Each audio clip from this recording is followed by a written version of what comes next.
Very good morning friends.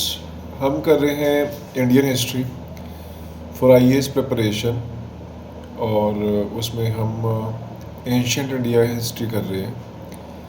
और उसमें हम सबसे पहला टॉपिक जो होता है वो होता है पालियोलिथिक एज। पालियोलिथिक एज एक मेजर टॉपिक का हिस्सा है जिसका नाम है pre history. Pre history history की वो पढ़ाई है जिसमें कि हमारे पास रिटन रिकॉर्ड्स नहीं होते। प्री हिस्ट्री का ही एक पार्ट आता है proto history. Proto history pre history का वो पार्ट है जिसमें रिटन रिकॉर्ड्स तो हैं लेकिन हम उसको इंटरप्रेट नहीं कर पाए, उनकी स्क्रिप्ट को हम समझ नहीं पाए, जिसे कहते हैं डेसिफर नहीं कर पाए। तो प्री हिस्ट्री में हम हिस्ट्री को कुछ हिस्सों में बांटते हैं। जैसे कि अगर हम इंडिया की बात करें तो पालियोलिथिक एज, जैसे कि ओल्ड स्टोन एज।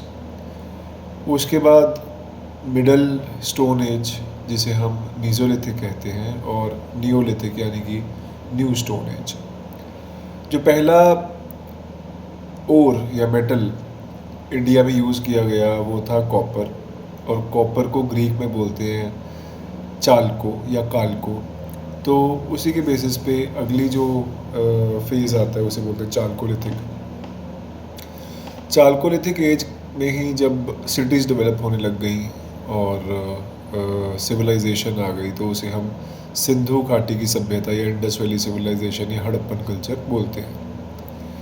और उसी के बाद आ जाती है आयरन एज। आयरन एज दो प्रकार से है, एक तो आर्यंस की इन्वेजन और सेकेंडली आयरन की आयरन जो मेटल था वो साउथ इंडिया में भी साइमल्टेनियसली यूज़ हो रहा था, जिसे हम साउथ इंडियन आयरन एज कहते हैं।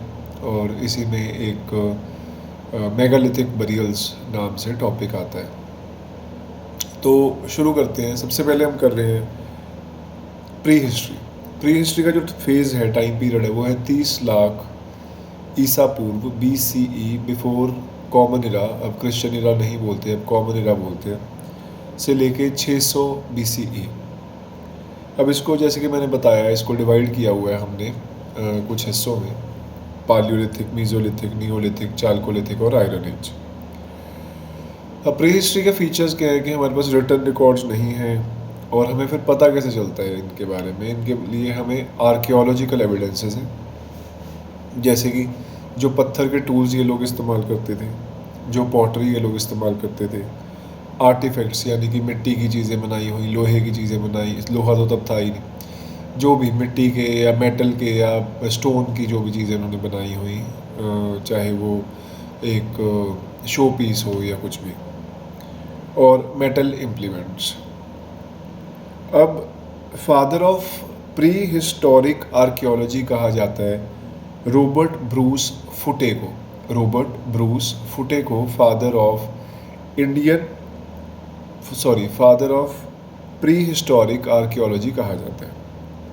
और सर मॉर्टाइमर व्हीलर जो हेड थे आर्कियोलॉजिकल सर्वे ऑफ इंडिया के एक टाइम पे, उनकी बहुत बड़ी कंट्रीब्यूशन है प्री हिस्टोरिक कल्चर्स को समझने में इंडिया के।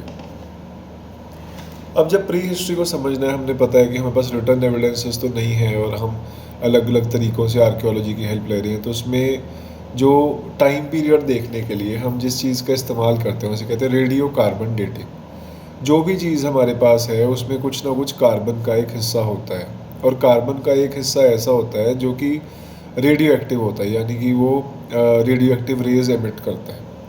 और उसकी एक, हम अगर याद करें तो उसकी एक एज कम होती है, तो उसमें रेडियो एक्टिव एलिमेंट की जो रेशो है वो भी कम हो जाती है, जिसे बोलते हैं हाफ लाइफ पीरियड। तो उसी के बेसिस पे हम इन लोगों का जो टूल्स हैं, आर्टिफैक्ट्स हैं, पॉटरी है, उस टाइम पे इनकी हड्डियाँ जो मिली हमें, उसकी हम डेटिंग करते हैं, उसे बोलते हैं रेडियो कार्बन डेटिंग। कार्बन 14 जो आइसोटोप है कार्बन का, उसके बेसिस पे। फिर इसके अलावा डेंड्रोक्रोनोलॉजी।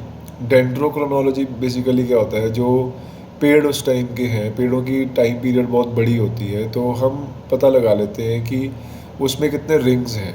जब हम पेड़ को काटते हैं तो उसमें रिंग्स होते हैं, तो उसके बेसिस पे हमें पता लग जाता है कि पेड़ कितना पुराना है, उसे बोलते हैं डेंड्रोक्रोनोलॉजी। और इसके अलावा एक टर्म है एपिग्राफी। एपिग्राफी होता है कि जैसे कोई पत्थर है, कोई चट्टान है, उस पे खोद खोद के लिख दे दूसरे पत्थर से, या किसी चीज़ल मार मार के जैसे भी, तो उसको हम पढ़ते हैं तो उसको इंस्क्रिप्शंस बोलते हैं। तो इंस्क्रिप्शंस की पढ़ाई को बोलते हैं एपिग्राफी। और दूसरा होता है पालियोग्राफी। पालियोग्राफी होता है जब हम एपिग्राफी को पढ़ते हैं पुराने टाइम की, पालियो यानी कि बहुत पुरानी ओल्ड राइटिंग जिसे हम बोलते हैं, उसको पढ़ने को बोलते हैं पालियोग्राफी। तो ये हमने अभी किया। तो इसके सबसे पहली चीज़ पे जिस पे हम आते हैं वो है पालियोलिथिक या फिर ओल्ड स्टोन एज। तो ओल्ड स्टोन एज का जो फेज़ है वो 30 लाख BCE से 10,000 BCE ईसा पूर्व के बीच में, बहुत लंबा अंतराल है। आप देखो 30 लाख से लेके 10,000। अब ये जो फेज़ था स्टोन एज का, तो स्टोन एज क्यों कहते हैं? क्योंकि लोग इस टाइम में पत्थरों का इस्तेमाल ही कर रहे हैं, उनको मेटल का पता नहीं है। तो ये प्लीस्टोसीन पीरियड में आया। प्लीस्टोसीन एक आइस एज है, तो वर्ल्ड में कई बार आइस एजेस आई और उसके बाद फिर क्लाइमेट ठीक हुआ। तो प्लीस्टोसीन एक आइस एज हुई, उस दौरान पालियोलिथिक पीरियड हो रहा है।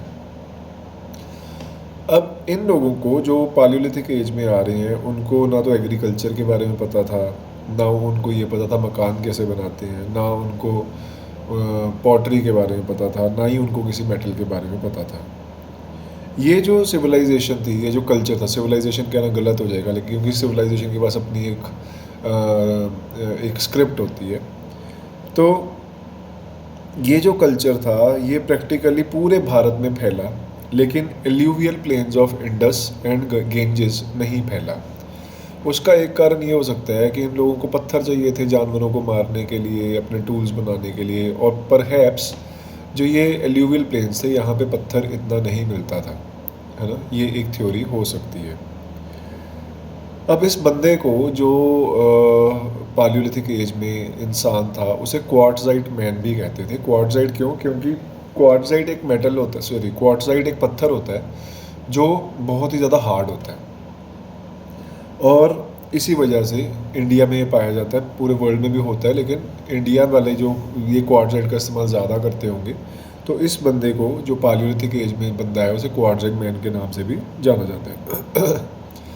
अब क्योंकि चॉप करता है, ज़्यादा काम इसका चॉपर बनाने का है, chop chop cut cut cut chop chop, तो इस कल्चर को चॉपर या फिर चॉपिंग पेबल, पत्थर से काट रहा है, चॉपिंग पेबल कल्चर या सोहन कल्चर भी कहा जाता है। सोहन कल्चर क्यों? क्योंकि पाकिस्तान में पंजाब, जो पाकिस्तान पंजाब है, वहाँ पे एक सोहन वैली है, वहाँ पे ये चॉपर इनके बहुत ज़्यादा पाए गए पालियोलिथिक एज के लोगों के। इसके अलावा इसे हैंड एक्स कल्चर भी कहा जाता है, क्योंकि कुल्हाड़ी का बहुत इस्तेमाल करते थे ये लोग। और ये जो हैंड एक्स कल्चर है ख़ास तौर पर पालियोलिथिक का, ये पाया जाता है मदुराई और अतीरम पक्कम।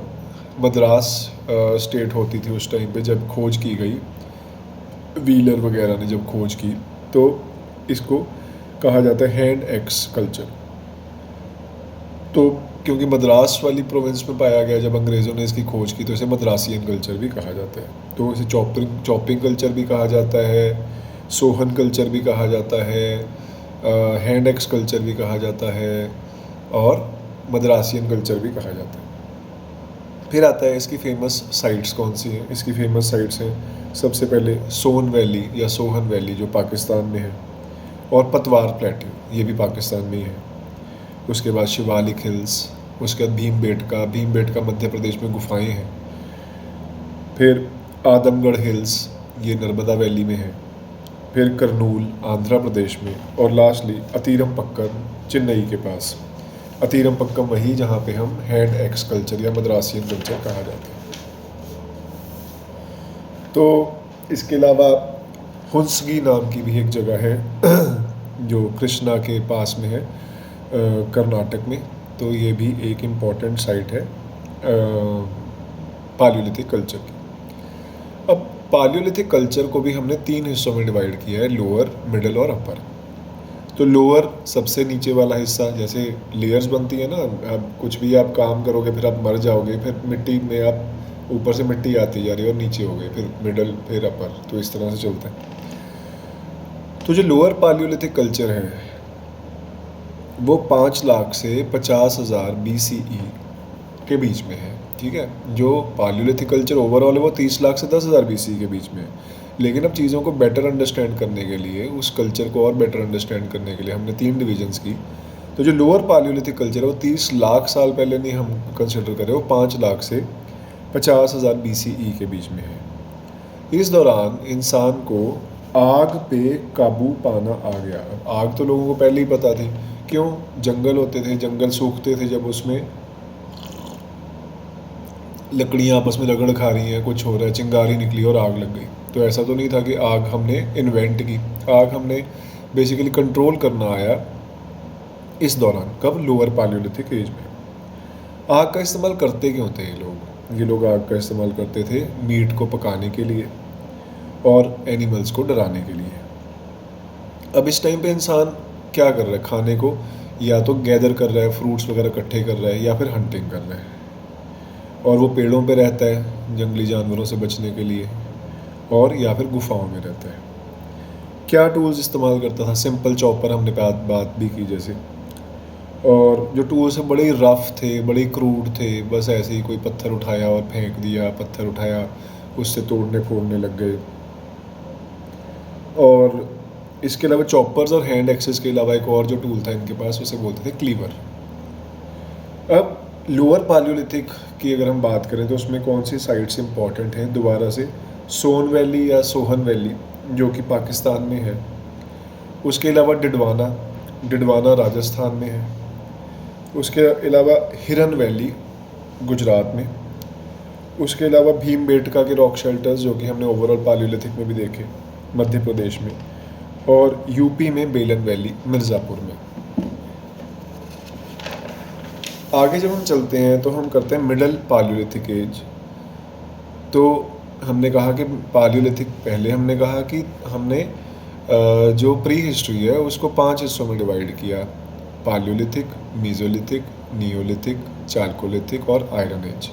फिर हमने कहा कि जब हम पालियोलिथिक पढ़ रहे थे जो 30 लाख साल से लेके 10,000 BCE के बीच में है, उसको बेटर अंडरस्टैंड करने के लिए हमने 3 हिस्सों में बांटा: लोअर पालियोलिथिक, मिडल पालियोलिथिक और अपर पालियोलिथिक। और लोअर पालियोलिथिक हमने देखा 5 लाख से 50,000 BCE के बीच में है। अब हम कर रहे हैं मिडल पालियोलिथिक जो 50,000 से 40,000 BCE के बीच में है। इसमें जो ह्यूमन बीइंग आया उसे बोलते हैं निएंडरथल।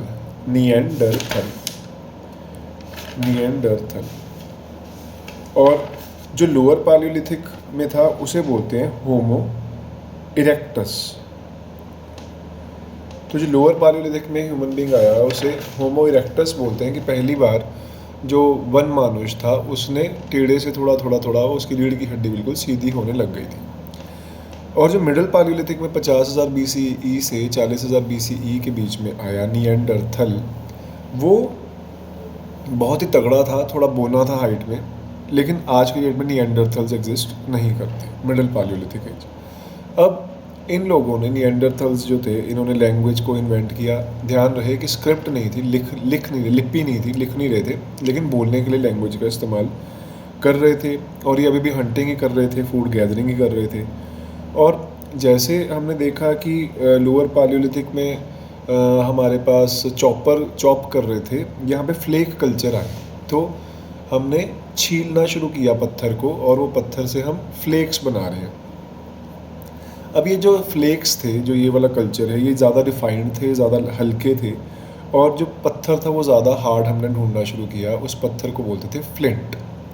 ठीक है, ओवरऑल क्वार्ट्ज़ाइट ही है, लेकिन एक फ्लिंट नाम का पत्थर जो ज़्यादा इस्तेमाल हो रहा है मिडल पालियोलिथिक में, वो है।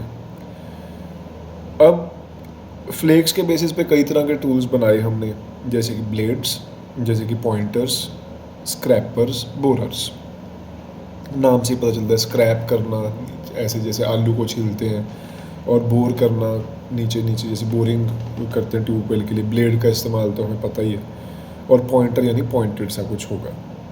अब इनकी साइट्स कौन सी हैं? एक तो वही सोन वैली जो पाकिस्तान में हमने देखी थी, एक वही नर्मदा वैली जो हमने लोअर पालियोलिथिक में देखी थी, सॉरी, लोअर पालियोलिथिक में नर्मदा वैली नहीं है। तो सोन वैली पाकिस्तान में, नर्मदा वैली, तुंगभद्रा वैली, तो इन 3 नदियों के किनारे हमने देखा कि ये कल्चर काफ़ी डेवलप हुआ। उसके अलावा पतवार प्लेट्यू जो इंडस और झेलम के बीच में है, और संघाओ केव्स जो आज की डेट में पेशावर पाकिस्तान में है। तीसरा जो टॉपिक आता है हमारे पास पालियोलिथिक में, वो है अपर पालियोलिथिक, जो काफ़ी लंबा चला 40,000 से 10,000 BCE में। ठीक है, तो लोअर पालियोलिथिक चला 5 लाख से 50,000, मिडिल पालियोलिथिक चला 50,000 से 40,000, और अपर पालियोलिथिक चला 40,000 से 10,000 BCE। इस टाइम पे होमो सेपियंस आ गए थे, यानी कि आज का मनुष्य। जो बाकी होमिनिन स्पीसीज थी वो धीरे धीरे ख़त्म होती गई, आपस में लड़ के, या कुछ प्रॉब्लम हो गई, कुछ डिजीज़ हो गया है ना, नहीं चल पाए, जैसे डायनासोर विलुप्त हो गए, तो बाकी होमिनिन स्पीसीज भी विलुप्त हो गए। सिर्फ कौन बचा? होमो सेपियंस। और होमो सेपियंस अपर पालियोलिथिक के एंड वाले पीरियड में आ रही है। तो इस कल्चर को बोलते हैं फ्लेक ब्लेड कल्चर। ठीक है, तो लोअर को बोलते हैं हम, तो लोअर वाले को हम बोलते हैं चॉपर कल्चर, और ओवरऑल पालियोलिथिक को भी हम चॉपर कल्चर ही बोलते हैं। मिडल वाले को हम बोलते हैं फ्लेक कल्चर, और अपर वाले को बोलते हैं हम फ्लेक ब्लेड कल्चर। अब टूल्स और ज़्यादा रिफाइंड हो गए, और ज़्यादा हल्के हो गए, और 2 तरफ ब्लेड होता था, मतलब पत्थर के इधर भी ब्लेड है और इधर, दोनों तरफ ब्लेड हो रहा है। तो 2 कटिंग एजेस हो गई, तो ब्लेड, स्क्रैपर्स, बर्न्स, और आप इसे हैंडल में लगा दो, लकड़ी के हैंडल में लगा दो, और दोनों तरफ से आप इसे मार सकते हो। कुछ हड्डी के अपने जो लोग मर गए थे उनकी हड्डियाँ, जो जानवर मरे उनकी हड्डियाँ, उनसे सुइयाँ बना रहे हैं, नीडल्स और हार्पून्स, जिससे कि वो मछली का शिकार करें।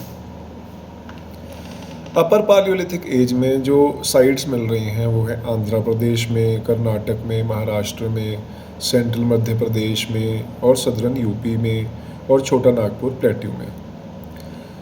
लेकिन जो बोन टूल्स हैं वो हमें ख़ास तौर पे मिल रहे हैं करनूल आंध्र प्रदेश में, और मुच्छतला चिंतामणि गवी आंध्र प्रदेश। तो करनूल और मुच्छतला जो चिंतामणि गवी नाम की जगह पे, दोनों आंध्र प्रदेश में ही हैं।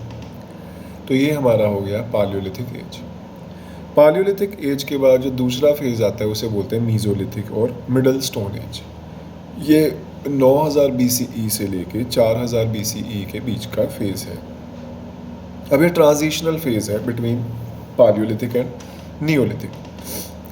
अब इसमें जो पेंटिंग्स बनाई गई, मीज़ोलिथिक में जो पेंटिंग्स बनाई गई, उसकी खासियत ये थी कि सांप नहीं बनाए गए, जबकि सांप तो काफ़ी होंगे, या तो उस टाइम पे सांप नहीं थे, या कुछ भी कारण रहा हो। तो आर्कियोलॉजिस्ट ने एक जो फाइंडिंग की कि इस दौरान सांप की पेंटिंग नहीं बनाई गई। जॉन इवंस नाम का एक बंदा था जिसे क्रेडिट जाता है मीज़ोलिथिक आर्कियोलॉजिकल मटेरियल फाइंड करने की। तो जॉन इवंस को हम मीज़ोलिथिक एज में जो मटेरियल मिला उससे जोड़ते हैं।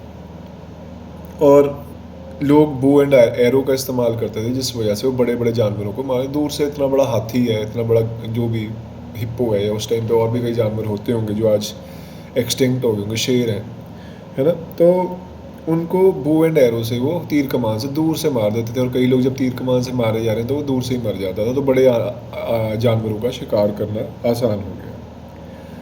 पहले बरियल्स, पहली बार जो जलाया गया मरे हुए इंसान को, वो इसी दौरान आता है। और स्टोन के कुछ ऑर्नामेंट्स भी, सजने संवरने के लिए भी स्टोन की चीज़ें, जैसे ये छोटी सी कोई चीज़ बना ली, सुंदर दिखती है तो मेरे पास रख ली मैंने, जिसका हंटिंग से कोई लेना देना नहीं, ऑर्नामेंट्स, वो भी इस दौरान आ रहे हैं। एनिमल को डोमेस्टिकेट किया गया, शीप, गोट, और गंगा प्लेन्स में भी इंसान आ गया मीज़ोलिथिक में। और सबसे इम्पोर्टेंट जो टूल इसमें इस्तेमाल होता है उसे माइक्रोलिथ कहते हैं। माइक्रोलिथ बहुत छोटा टूल होता है, 5 mm साइज़ का। तो बेसिकली इतना छोटा सा कोई टूल है और उसको आपने क्या किया, अपने एरो के आगे लगा लिया, है ना, लकड़ी का जो आपने एक डंडी का एरो बनाया उसके आगे आपने एक माइक्रोलिथ जोड़ लिया, या नाइफ बना लिया, लकड़ी आपने इतना बड़ा लकड़ी का डंडा लिया और उसके आगे छोटा सा माइक्रोलिथ लगा लिया। तो उस तरह से माइक्रोलिथ बहुत ही रिफाइंड थे ये टूल्स, ये पत्थर। तो अलग अलग शेप्स होती थी माइक्रोलिथ्स की। अगर आप म्यूज़ियम में जाके देखोगे आर्कियोलॉजी के, तो आपको दिख जाएंगे moon shape, triangular, rectangular, crescent और एरोहेड शेप। साइट्स कहाँ पे हैं मीज़ोलिथिक की? भीमबेटका हमने देखा, चाहे पालियोलिथिक हो, चाहे मीज़ोलिथिक हो, चाहे नियोलिथिक हो, हर में भीमबेटका में तो रह ही रहे हैं। और सराय नाहर राय, ये भी मध्य प्रदेश में, महादाहा ये भी मध्य प्रदेश में, आदमगढ़ ये भी मध्य प्रदेश में। तो 4 मध्य प्रदेश की साइट्स हैं। उसके अलावा लंगनाच गुजरात में। और जो अर्लीस्ट केव पेंटिंग्स आ रही हैं वो मीज़ोलिथिक फेज़ में आ रही है। अब इसमें थोड़ी सी कंट्रोवर्सी है, क्योंकि कई बुक्स में लिखा है कि पालियो, मीज़ो और नियोलिथिक तीनों टाइम्स की पेंटिंग्स हमें भीमबेटका में मिलती हैं, लेकिन जो मेरे पास अभी सोर्स आ रहा है उसमें ये लिखा गया कि अर्लीस्ट केव पेंटिंग्स भीमबेटका में, मीज़ोलिथिक में मिल रही हैं। और Bhimbetka UNESCO world heritage site भी है। अगला जो हमारे पास सब टॉपिक आता है वो है नियोलिथिक, यानी कि नई stone age, new stone age, जिसका टाइम पीरियड है 7000 से लेके 1000 BCE। अब हमने देखा कि 30 लाख से लेके लगभग 10,000 BCE के बीच में हमारा जो फेज़ आ रहा है उसे हम बोल रहे हैं पालियोलिथिक। पालियोलिथिक को हमने डिवाइड किया, लोअर पालियोलिथिक जो 5 लाख से 50,000 साल के बीच में। उसके अलावा हमने देखा मिडल पालियोलिथिक जो 50,000 से 40,000 BCE, और अपर पालियोलिथिक जो 40,000 से 10,000 BCE। फिर हमने मीज़ोलिथिक देखा जो 10,000 BCE से लेकर के 9,000 से 4,000 BCE के बीच में है। और अब ऐसा तो है नहीं कि वो बिल्कुल एकदम ख़त्म हुआ और ये एकदम शुरू हुआ नियोलिथिक, तो कहीं पे वो पहले हुआ, कहीं पे वो बाद में हुआ। तो इसलिए डेट्स आपको थोड़ी बहुत इधर उधर देखने को, 1000 साल इधर, 2000 साल उधर देखने को मिल जाएंगे, क्योंकि बहुत पुरानी बात है और कोई रिटर्न रिकॉर्ड्स में नहीं है। हम कार्बन डेटिंग और डेंड्रोक्रोनोलॉजी के बेसिस पे एनालिसिस कर रहे हैं, तो थोड़ा बहुत इधर उधर हो जाए तो आप घबराना मत। तो न्यू स्टोन एज इसे कहते हैं, तो 7000 BCE से लेके 1000 BCE के बीच में है। इंडिया में जो क्रेडिट है नियोलिथिक आर्कियोलॉजिकल मटेरियल का, वो डॉक्टर प्रिमरोज को जाता है। डॉक्टर प्रिमरोज के अलावा एक और इंसान थे जिन्हें बोला जाता है गॉर्डन चिल्डे। गॉर्डन चिल्डे ने कहा कि जो नियोलिथिक एज थी वो एक रेवोल्यूशन थी, क्योंकि बहुत ज़्यादा मैसिव चेंजेस हुए इंसान की सामाजिक और आर्थिक लाइफ में, सोशल और इकोनॉमिक लाइफ में। मैन फूड गैदरर से फूड प्रोड्यूसर बन गया, और वो हट्स में रहने लग गया, कैटल को रियर करने लग गया, एग्रीकल्चर को डेवलप किया। जबकि हमने देखा था जानवरों को डोमेस्टिकेट करना तो इसने मीज़ोलिथिक में शुरू कर दिया था, लेकिन एग्रीकल्चर की शुरुआत अब हो रही है। और एग्रीकल्चर में क्या कुछ उगा रहा है इंसान? वीट, बार्ले, कॉटन, राइस, ठीक है, गेहूँ, जौ और कपास, चावल। अर्दनवेयर का इस्तेमाल शुरू हो गया। अर्दनवेयर यानी कि पॉटरी का इस्तेमाल शुरू हो गया। पॉटरी कैसी होती थी? हाथ से बनाई हुई भी होती थी और पहिए पे बनाई हुई भी होती थी। एनिमल्स को डोमेस्टिकेट जो पहले मीज़ोलिथिक में ही हो गया था, उसमें अब शीप और गोट के अलावा कैटल भी आ गई। लोग रेक्टेंगुलर घरों में या सर्कुलर घरों में रहते थे, जो कि मड से और सरकंडे से, जिसे रीड बोलते हैं, रीड, REED, रीड से बनते थे। जो टूल्स थे वो ज़्यादा तीखे हो गए, सिमेट्रिकल हो गए और पॉलिश होने लग गए। तो सिर्फ हंटिंग के लिए नहीं, एग्रीकल्चर में भी अब टूल्स इस्तेमाल होने, और जो वेपन्स या टूल्स इस्तेमाल होते थे उन्हें बोलते डैगर्स या डिगिंग स्टिक्स, जैसे कस्सी होती है, सेल्ट्स, ग्राइंडिंग स्टोन्स। अब अगर आपने आटा गेहूँ पीसना है उसके लिए चक्की भी चाहिए। सिक्कल, घास काटना है तो सॉ, और स्लिंग स्टोन, दूसरे जानवरों को मारना है फेंक के, ऐसे पत्थर फेंक के मारना है। और उनको जो टूल्स थे उनको बढ़िया बनाने के लिए, पॉलिश करने के लिए बहुत ज़्यादा रब किया जाता है। अब नियोलिथिक में जो हमारे पास साइट्स हैं वो है कश्मीर वैली, चिरंद बिहार में है, दाऊजाली हडिंग ये नॉर्थ ईस्ट में है, बेलन वैली उत्तर प्रदेश में, और मस्की साउथ इंडिया में। एक चौपानी मंडो बेलन वैली में जगह है, जहाँ पे सबसे पहले हमें यूपी में जो बेलन वैली है मिर्ज़ापुर में, वहाँ पे एक जगह है चौपानी मंडो, वहाँ पे हमें पॉटरी का इस्तेमाल का सबसे पहला एविडेंस मिलता है। इसके अलावा कोल दिहिवा और महागारा 2 साइट्स हैं जहाँ पे हमें सबसे पहला एविडेंस मिलता है राइस कल्टीवेशन का वर्ल्ड में। साउथ इंडिया में मस्की कर्नाटका में, ब्रह्मगिरी कर्नाटका में, हल्लूर कर्नाटका में, कोदेकल कर्नाटका में, उसके अलावा पय्यमपल्ली तमिलनाडु में और उतनूर आंध्र प्रदेश में, सारी नियोलिथिक साइट्स हैं। कोल दिवा जो है, जो कि बेलन वैली में है, बेलन वैली मिर्ज़ापुर में, वहाँ पे हमें 3 अलग अलग कल्चर्स मिलते हैं। नियोलिथिक भी मिलता है, चालकोलिथिक भी मिलता है और आयरन एज भी यहाँ को देखने को मिलती है।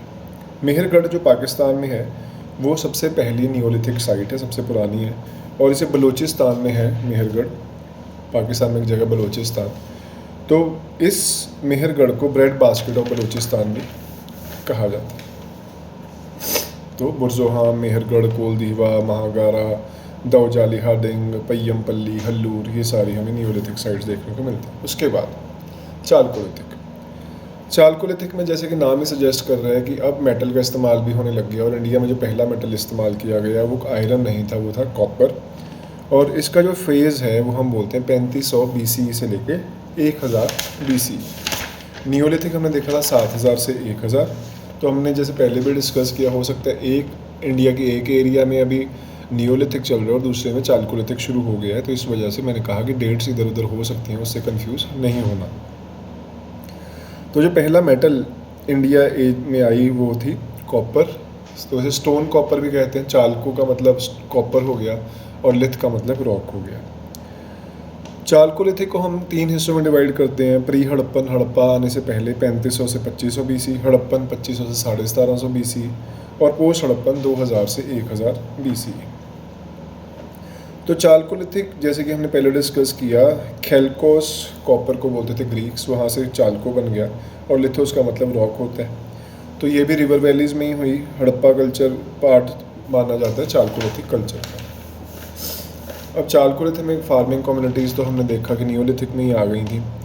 तो जो अलग अलग फार्मिंग कम्युनिटीज़ हैं उनके बेसिस पे हमने चालकोलिथिक को अलग अलग हिस्सों में बांटा। कयाथा कल्चर, आहर या बानस कल्चर, तीसरा मालवा कल्चर, जॉरवे कल्चर, ऐसे। तो बेसिकली इनकी जो पॉटरी थी उसके बेसिस पे हम इनको देख पाते हैं। ये अलग अलग फार्मिंग कम्युनिटीज़ थी, अभी सेटल हो गए थे, कम्युनिटी लाइफ थी इनकी। बारले, वीट तो हम पहले भी उगा ही रहे थे ये लोग नियोलिथिक में ही, लेकिन उसके अलावा दालें यानी कि lentil, bajra, jowar, ragi, millets, green pea, green and black gram, cotton वगैरह ये उगा रहे थे। और खाने में मछली खाते थे, चावल खाते थे। तो टेक्निकली चालकोलिथिक साइमल्टेनियसली चली जाती है। हड़प्पन इसी से बनी, लेकिन हड़प्पन तो एक सिविलाइजेशन बन गई जिनकी भी अपनी एक स्क्रिप्ट है, लोग हमारे पास काफ़ी ज़्यादा एविडेंसेस हैं। तो चालकोलिथिक इसके पैरेलल भी चल रही है और इसी में से निकल भी रही है। अभी जो चालकोलिथिक के लोग थे, ना तो इनको लोहे के बारे में पता था, ना इनको घोड़ों के साथ ये डोमेस्टिकेट कर पाए थे या पता ही नहीं था, और ना ही इनके पास कोई रिटर्न स्क्रिप्ट थी। उसके बाद ये जो चालकोलिथिक है marks the beginning of use of metal in place of stone. लेकिन ये लोग ईंटों का इस्तेमाल नहीं कर रहे, बर्न्ट ब्रिक्स का इस्तेमाल नहीं कर रहे, जो कि हमें हड़प्पन कल्चर में देखने को मिलता है। यहाँ चाइल्ड बरियल्स बहुत हैं, जिससे पता चलता है कि चाइल्ड मोर्टेलिटी रेट काफ़ी ज़्यादा था। टूल्स का इस्तेमाल कर रहे हैं, चाकू, कुल्हाड़ी, फिशिंग हुक्स, चीजल्स, पिन्स। अब ये पहले तो सब स्टोन का हो रहा था, अब ये कॉपर का बनने लग गया, कॉपर और उसके अलॉयज़ का। सेमी प्रेशियस स्टोन की बीड्स बनाने लग गए, छोटे छोटे मोती बनाने लग गए, और टेराकोटा की इमेज मदर गॉडेस की, जो कि हम हड़प्पन कल्चर में भी देखेंगे। डेड को पहले एक मटके में बंद करते थे, यानी कि उसको जला के जो उसके अवशेष थे उसे अर्न बोलते थे, URN। और कभी कभी उसमें उसके टूल्स और ऑब्जेक्ट्स जो भी वो उसने इस्तेमाल किए थे, उसके कोई भी कॉपर की ज्वेलरी या कुछ पत्थर की चीज़। क्राफ्ट्स की अगर बात करें तो ब्लैक और रेड वेयर इस्तेमाल करते थे। जो पॉटरी थी इनकी ब्लैक और रेड कलर की होती थी। पेंटेड पॉटरी का इस्तेमाल करते थे, जिसमें ब्लैक पिगमेंट का कलर का इस्तेमाल करते थे और अलग अलग शेप्स बनाते थे। इंडिया में जो साइट्स हैं चालकोलिथिक की, वो mainly south eastern Rajasthan, western Madhya Pradesh, Maharashtra और साउथ एंड ईस्ट इंडिया। तो पय्यमपल्ली तमिलनाडु एक चालकोलिथिक साइट है जहाँ पे हमें कई ब्रॉन्ज कॉपर के ऑब्जेक्ट्स और टेराकोटा फिगराइंस मिलते हैं। इंपॉर्टेंट साइट्स बहुत सारी हैं इसमें, नवदोतली, जोरवे, दाइमाबाद, आहरबानस, मालवा, इनाम गाँव, सोनगांव, नासिक, महगाम, कौसंबी, आलमगीरपुर और रोहतक। तो चालकोलिथिक कल्चर्स की, जैसे कि मैंने कहा कि वो जो फार्मिंग कम्युनिटीज़ थी उनका अपना अपना एक तरीका होता था, तो उसके बेसिस पे इसको हमने डिवाइड किया है अलग अलग कल्चर में। एक है आहारा कल्चर, आहर राजस्थान में, उसके अलावा यही आहर जो है बलाथल और गुलंड में। तो इनकी खासियत क्या थी, ब्लैक और रेड वेयर का इस्तेमाल करते थे पॉटरी में। दूसरा कल्चर है कयाथा कल्चर, जो चंबल और उसके ट्रिब्यूटरीज के आसपास है। ये रेड स्लिप वेयर, बहुत ही स्टर्डी सा रेड स्लिप वेयर का इस्तेमाल करते थे, जिसमें चॉकलेट जैसा कलर का डिज़ाइन होता था। उसके अलावा तीसरा है मालवा कल्चर, नर्मदा और उसकी ट्रिब्यूटरीज़ के आसपास। तो ये सबसे बड़ी सेटलमेंट्स में आती थी चालकोलिथिक की। तो नर्मदा और उसकी ट्रिब्यूटरी गुजरात में था मालवा कल्चर। और चौथा सवाल्डा कल्चर, जो धूलिया डिस्ट्रिक्ट महाराष्ट्र में। और पांचवा और आखिरी है प्रभास एंड रंगपुर। ये दोनों ही हड़प्पन कल्चर से डिराइव थे और ये पॉलिश्ड रेडवेयर का इस्तेमाल करते थे। आखिरी जो हमारा प्री हिस्टोरिक पीरियड में आती है एज, वो है आयरन एज, जो कि 1000 BCE से 500 BCE। तो ये चालकोलिथिक के बाद आ रही है। आयरन को हम वेदों में काफ़ी बार आयरन का जिक्र आता है, जो हमारे पास रिटन स्क्रिप्ट भी है, संस्कृत में लिखे गए हैं। Iron Age of southern peninsula. तो अब हम कर रहे हैं प्री हिस्ट्री, हम आर्यंस की बात इसमें नहीं कर रहे हैं, हम उससे रिलेटेड पैरेलल जो चीज़ें हो रही हैं उनकी बात कर रहे हैं। तो साउथ इंडिया में एक आयरन एज आ रही है जिसमें मेगालिथिक बरियल्स हो रहे हैं। तो जहाँ पे इंसान को दफनाया जा रहा है तो वहाँ पे बहुत बड़ी चट्टान रख रहे हैं, तो उसे बोलते हैं मेगालिथिक बरियल। जला के जो भी उसका कर रहे हैं, तो एक बहुत बड़ी चट्टान उसकी याद में रख रहे हैं। तो बरियल पिट जो है वो बहुत बड़े स्टोन से ढकी जा रही है। तो ये साउथ इंडिया में बहुत है। साइट्स जो हैं आयरन एज की हमारे पास है हल्लूर और मस्की कर्नाटक में, नागार्जुनाकोंडा आंध्र प्रदेश में और अदीचा नल्लूर तमिलनाडु में। तो ये था हमारा प्री हिस्ट्री का lecture. Thank you so much.